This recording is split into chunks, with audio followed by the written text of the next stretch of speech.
If you look in Yoshua, there's a list of 60 cities. What happened to them? And I'm skipping over the answer. You're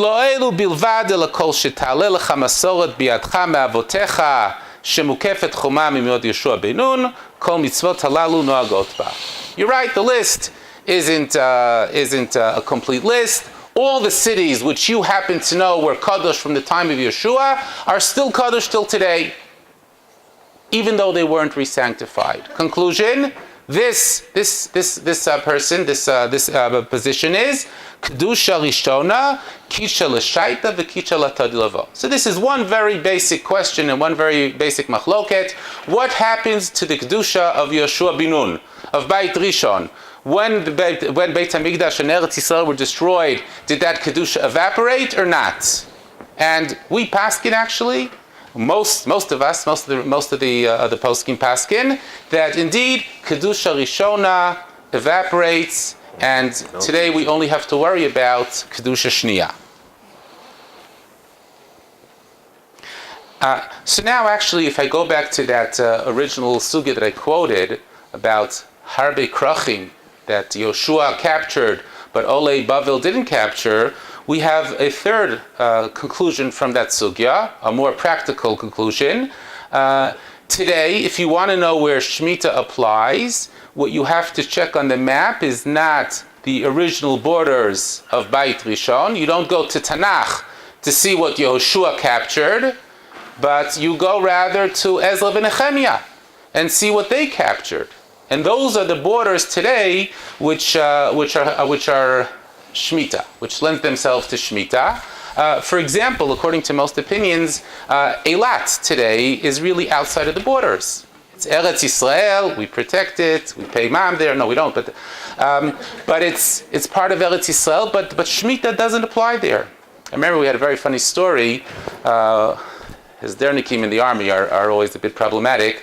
And they come up with all these kulot and chumrot and everything. And once we were told, there's this field over here, you got to pick out all the kotzim and clean it up. There's going to be a commander here who's coming to see the machaneh. And of course, as dernikim, wait a minute, it's Shemitah, we're not allowed to work the land. You can't tell us to plow the land here and to clean it up.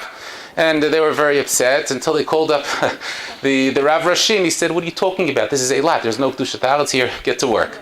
So that's the third conclusion, is that Kedushat Haaretz today depends on the borders of Beit Sheni, not of Beit Rishon. Does that go for Trumot Masrot also in Eilat? Yeah. If you think that Eilat is not part of the Kedusha, then it's across the board. What? Well, you're talking about today? The question is whether that counts or not. Let's not get into politics yet. That's a bigger issue. Thank you. Okay, so now we move on, assuming that this is the psak that we accept, that Kedusha Rishona was batel. What about Kedusha Shniya? The Kedusha that Ezra created at the time of Oli Bavel. Well, did that evaporate perhaps when Beit Sheni was destroyed? I mean, Kedusha Rishona evaporates when Beit Rishon was destroyed, so Kedusha Shniya should evaporate when Beit Sheni is destroyed. And here the answer is no. Again, the vast majority of Rishonim, of Poskim, say there's a difference. Kedusha Rishona indeed was cancelled, but Kedusha Shniya is here until this very day. And this is this short source in number 5, Detania Gemara Yevamis, Detania Beseder Olam, Asher Yarshu Avotecha Virishta, a pasuk. There are two Yerushot here. Yarshu Avotecha Virishta, Yerusha Rishona Ushniya Yesh Lahen, Ushlishit Ein Lahen. Am Yisrael knows about Kedusha Rishona. That was Beit Rishon. Am Yisrael knows about Kedusha Shniya, but there is no such thing as Kedusha Shlishit, a third Kedusha, because Kedusha Shniya is here to stay. So there's no need, or no way for Kedusha Shlishit to apply, because Kedusha Shniya is forever. At least this is the way that most Mefarshim understand this Gemara. You have Rashi underneath there to look at. And most Rishonim, as I say, Paskin, indeed, Kedusha Shniya is here to stay. Why is there a difference between Kedusha Rishon and Kedusha Shniya? I'm not going to get into that, but that's a fascinating question in and of itself. But now we seem to be to have reached the end. So Kedusha Shniya is here. We have to check and see which parts of the land are Kadosh, and that's where Shemitah is. And this brings us to the Hetel Mechira. Hetel Mechira raises the following question. Can the purchase of the land of Israel, or any part of the land of Israel, can that nullify the Kedusha of that particular parcel of land? If a guy comes and buys a particular field in Eretz Yisrael within the borders of Beit Sheni, does his purchase nullify the Kedusha of the land? And this is a Gemara in Gittin, which I'd like to see with you. Where are we? Up to source number 6. Amar Rabba, Af al pi she'en kinyan le'oved kochavim be'eretz Yisrael la'afkia midei meiser. Even though a purchase by a goy, an oved kochavim, does not nullify the kedusha of the land, or maybe I should be more precise in my translation, does not nullify the chiyuv of giving meiser. Let me read it over again. She'en kinyan le'oved kochavim be'eretz Yisrael lehafkia midei maaser. Shenemar ki li haaretz. Kadosh Baruch Hu says, the land is mine. I don't care. You sell it to you. Li haaretz, li kedushat haaretz.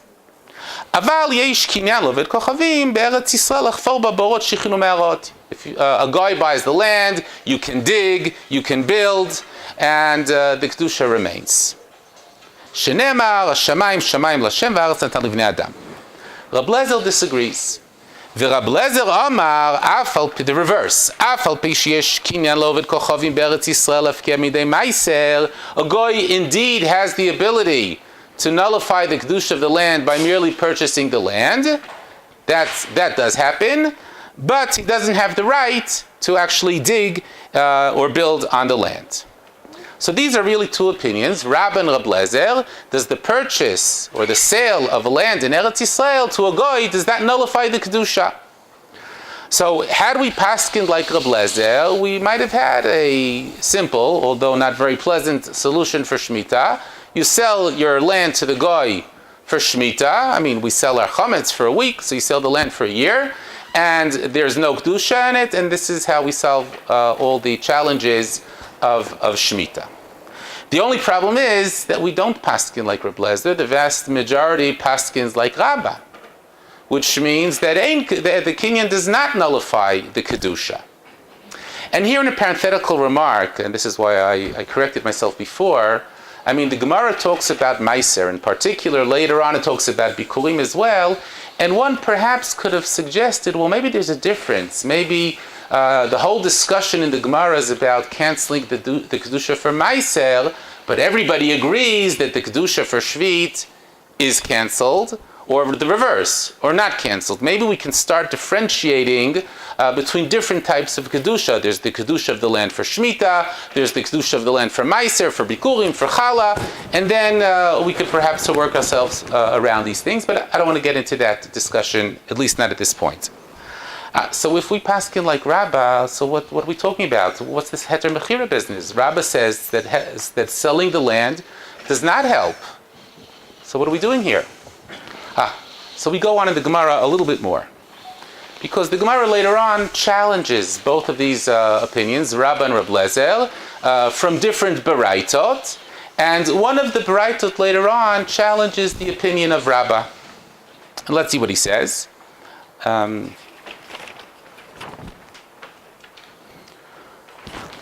On your source sheets, this would be, what are we up to? 7. It's backwards, okay. 6, yes, no, it's not here. How do you like that? Here we are, okay, it's all backwards, I'm sorry. Okay, yes, right, thank you very much, 7. Source number 7, page number 3. Just okay. Yisrael shelakach sadeh me'oved kochavim ad shelo yivia shlish. A Jew is buying back land, apparently in Eretz Yisrael, from a goy, but he buys the land before the produce of the land has reached a third of its development or its growth. V'chazar u'mechar lo mishivia shlish, and after the produce on the land passed that threshold of 1/3, I sold it back to a goy. So the land is the goy's for the entire process, except for that one critical point of shlish, of a third of maturity, which happens to be the critical point for chiyuv maisot. Chayevet b'maser shekvar nitchayva, because on that particular time, when the produce was mitchayev b'maiser, the land belonged to a Jew, and therefore it's chayev. But what could we infer from this? What happened had he bought it afterwards? Nitchayva in, lo nitchayva lo. So from here we can infer that had you just waited a little bit longer and bought the land back achar hava'at shlish, then this produce would have been patur from meiser. Why? Because it belonged to a goy, and apparently the goy's ownership of the land nullifies the kedusha. What do you say about that, Rabbah? You, Rabbah, said that the purchase of the land does not nullify the kedusha. Look at this. This braita seems to indicate that it does nullify the kedusha. So the Gemara has an interesting answer. Hacha b'maya skinan b'Surya. This braita is not talking, as we might have thought, about land in Eretz Yisrael, but is talking about a land in Syria. Syria, the halachic Syria, is a land which was only partially conquered by David HaMelech. It was kibush yachid. It wasn't done according to protocol, and therefore that Syria, even though it was conquered by Jews, never was sanctified, never reached kedusha, because it was only captured. It was called kibush yachid. And therefore, all mitzvot tatliyot ba'aretz in Syria are only midarabanan. And there even Rabbah agrees that if we're talking about kedusha derabanan, then the ownership of a goy actually works. Okay, so now we're up to this point over here in time. The land of Eretz Yisrael today is kadosh.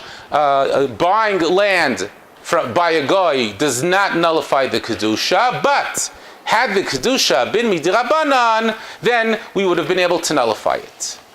And this actually is the point of entry or of heter mechira. Come along a number of actually achronim, and they suggest and they say, wait a minute.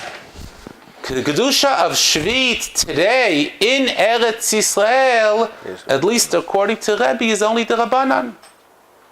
I'm saying again, the chiyuv of Shvit today in Eretz Yisrael is only derabanan. Let's read the source.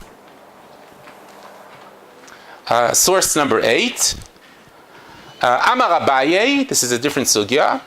B'shvit b'zman hazeh, we're talking about Shvit nowadays. V'Rebbe the Tanya Rebbe Omer v'zer dvar shmita shamot. Shmita shamot, the shorosh appears twice. B'shmei shtei shmitot hakatuv medaber. And I skipped over the words here, but you can read on later in the Yerushalmi. Basically, shmita is dependent on Yovel. When Yovel applies, midoraita, Shemitah applies. When Yovel does not apply, Shemitah does not apply. Nowadays, we all know, Yovel doesn't apply because we don't have Rov Yoshvei Aleha. You need the majority of Jews living in Eretz Yisrael. We don't have that today yet. It's getting close. Let's not get into the question, Mu Yodi. Is that what you're going to ask? Okay, so I'm saying let's ignore that for a moment. Let's see who's a Jew and who isn't. But according to that, since the requirement of Rov Yoshvei Alea is not met today, before this new study, Shemitah in Eretz Yisrael is derabanan. Comes along Rav Kook and a whole bunch of other achronim, and they say, wait a minute. So basically, the situation in Eretz Yisrael today is identical to the situation of Syria. In Syria, you told me it's only Kedusha derabanan, and therefore even Rabbah agrees that a mechira works and can nullify the Kedusha. So Eretz Yisrael today is one big Syria, halachically. And the Kedusha is only derabanan, and therefore hetel mechira should work in Eretz Yisrael. This is the kernel and the essence of the Hetel Mechira today. This exact point. We base ourselves on that Breita, just 1 second, and we're willing to make this jump or expansion from Surya and say that applies to all of Eretz Yisrael. Yes? I want to know, are there any thought about whether you're allowed to sell part of Of course, there. This is what I was going to say in the end. What I'm presenting here is only a skeleton of what I think are like the main issues. Of course, there's a whole issue of lo techonen, of are you allowed to sell land to a goy for any reason, for what reason? Does it work? Can you sell it halachically, legally? Those are all what I view as, at least relative to here, as side issues. You're right, there's like a myriad of details to take into account when you actually want to put pen to paper and write up a heter mechira. I'm talking now just about the bare essentials of the heter mechira. So this is where we're up to. This is how, at least this is the essence of the heter mechira. And here I'm just going to mention two more points. Beit HaLevi, of Yoshe Ber, says that he does not accept this comparison. And he makes a very, very interesting point. He says, look, in Surya, since it was only kibush yachid, the Beit HaLevi doesn't appear on the sources. In Surya, since the problem is kibush yachid, so the kedusha itself is flawed. The kedusha is derabanan. However, in Eretz Yisrael nowadays, the kedusha shnia, as we said, is here to stay. The kedusha is flawless. It's kedusha mideoraita. It's pure. It's fine. So why is Shemitah only derabanan?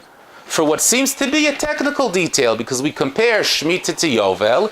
In Yovel, there happens to be this technicality.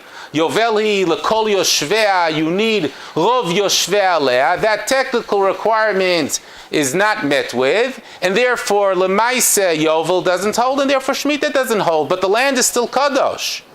So a mechira in Eretz Yisrael is not going to take you anywhere. Because when you sell land in Eretz Yisrael, the goy is banging his head against Kedusha Midoraita, and he can't nullify that. The Kedusha remains. And therefore the Shemitah Derabanan, which sits on that, also remains. So this is the difference that the Beit HaLevi makes. He says, Surya, the problem is in the Kedusha, and in Eretz Yisrael, the problem is a technicality in the halachot of Shemitah. Interesting, his grandson, Reb Chaim Brisker, actually disagrees with him, and he says, no, the fact that Shemitah isn't noheg, the fact that Yovel isn't noheg is because there are two halachot. True, at the time that you want to celebrate Yovel, you need Rov Yoshvea Alea, but when you want to come and sanctify the land to begin with, you need Bi'at Kulchem. This is a Gemara in Ketuvot, a Gemara in Nida, which also should appear here in source number 9. And I'll just read the last line of that Gemara. V'chi askinu Ezra. In the times of Ezra, when we all came up here and be Mikadesh and Kedusha Shnia, lav kulu saluk. Not everybody came up, as we know, and therefore claims Reb Chaim Brisker, the Kedusha of Eretz Yisrael, at least pertaining to Shemitah, is flawed from the beginning till this very day, and therefore it can be compared to Surya, and therefore the Heter Mechira should work. Okay, so this really is just a skeleton of the basic issues and problems, challenges of how Heter Mechira should work. And I want to end this part off just with 2 comments. So I tried to present, as I said, the skeleton of how the Heter Mechira works, what its basic assumptions are. And as I mentioned before, this is a far cry from actually a full discussion of this question, because there are really a million more issues to be discussed with, as we mentioned before. Are you allowed to sell the land, and how do you sell the land? And let's not get into all of that. So indeed, the foundations for the Heter Mechira, and even Rav Kook himself says this, are not as strong and as robust as we would have liked. When we present a Heter, we present a solution, we'd like it to be strong. And the Heter Mechira is not a strong solution. It is problematic. And nevertheless, I fully support with the little knowledge that I do have, I fully support the hetel mechira, at least on the national level, for the following reason. I mean, in the reality of today, to try to halavai, to observe Shemitah as we're meant to, would simply bring on an economic catastrophe onto Am Yisrael. I mean, this would really cause the collapse of the agricultural field in Eretz Yisrael, and it's not only for that 1 year. I mean, the market today, the international market is so competitive. If you're out of the market for 1 year, then you're out for good. I mean, it takes many years to build yourself back up and achieve this market again. And if somebody knows that every 7 years he can't depend on your produce, I don't know if he's going to continue dealing with you. Yeah. In the United States federal government, in order for farmers to get money, they have to leave their fields fallow every so many years. No, And that's just, another dust. Okay, so that's a piece of it. if they're willing to pay us, I'd be happy. I don't think the look halavai. Look, nobody's saying that it's impossible to keep Shemitah. I'm just saying that within the reality of today, it can't be done. I don't think the government has the ability to make such an offer or such a claim.